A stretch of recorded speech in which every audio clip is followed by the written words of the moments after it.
Laharana faharoa no nisy an'i Madagasikara niaraka amin'ny medaly volamena 720 taranja 420 nandraisantsika anjara atleta 224 no niakatra teny ambony kianja.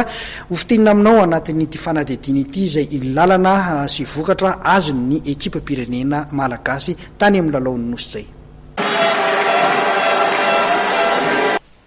Laharana faharoa isika nandritra ny andihan'ny fahafolo amin'ny lalaon'ny nosy Tatsy Maurice, medaly volamena 720, volafotsy 720 ary alimy 30 no nametraka any Madagasikara ao amin'izay laharana faharoa izay.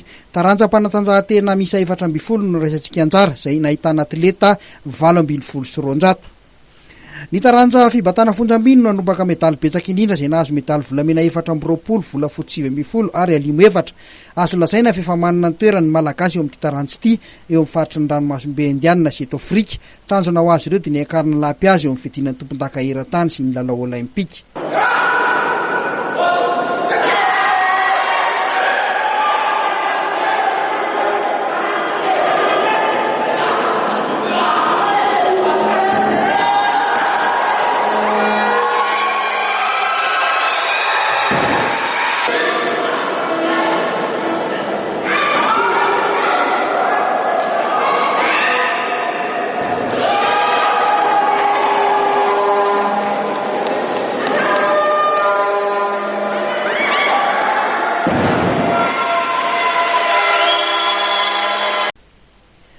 Fombiazana ihany koa ny an'ny taranja fototra atletisme nandritra ny lalaon'ny nosy. Medaly volamena 420 sy volafotsy 7 ary alimy 7 no azontsika. Teo amin'ny azakazaka sprint ny tena nandropahan'ny Madagasikara izay naramboninahitra anazahoana medaly volamena maromaro izay. Ny 4x400 metra anisan'ny fananana izay tsy azontsika ary lasantsika tamin'ity andihan'ny fahafolo amin'ny lalaon'ny nosy ity. Maro ny ezaka natao ho an'ny taranja fototra atletisme nahazoana izao vokatra izao. Hita mbola sahirana kosa tsika eo amin'ny taranja an'olon-tokana nandritra ny lalaon'ny nosy. Teo amin'ny taranja judo dia medaly volamena 2 volafotsy 10 ary alimy 7 no azon'ny judoka malagasy.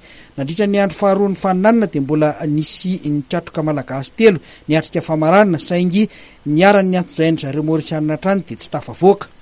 Taranja ady totondry mpiatroka 3 miralano niatrika ny lalao famarano niady medaly volamena. I Marco Jeroma ihany no tafavoaka rehefa nandavo an'ilay Maorisianina tamin'ny KO. Tokony ho tafavoaka ihany koa teto Rabenandrasona François sy ny Menjanahary fa noho ny paipaikadin'ny Maorisianina izay dia natao hatrany izay haharesy ny mpiatroka malagasy.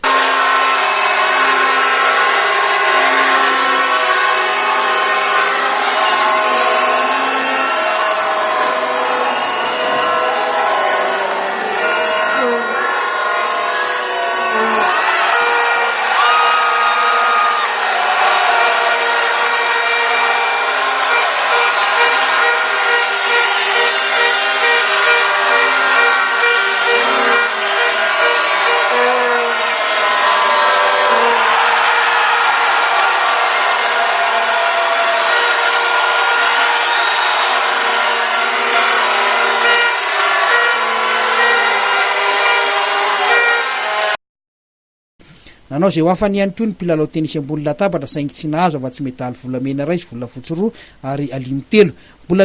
Mila ezaka goavana kosa sika amin'ny fampiroboroana ity taranja ity.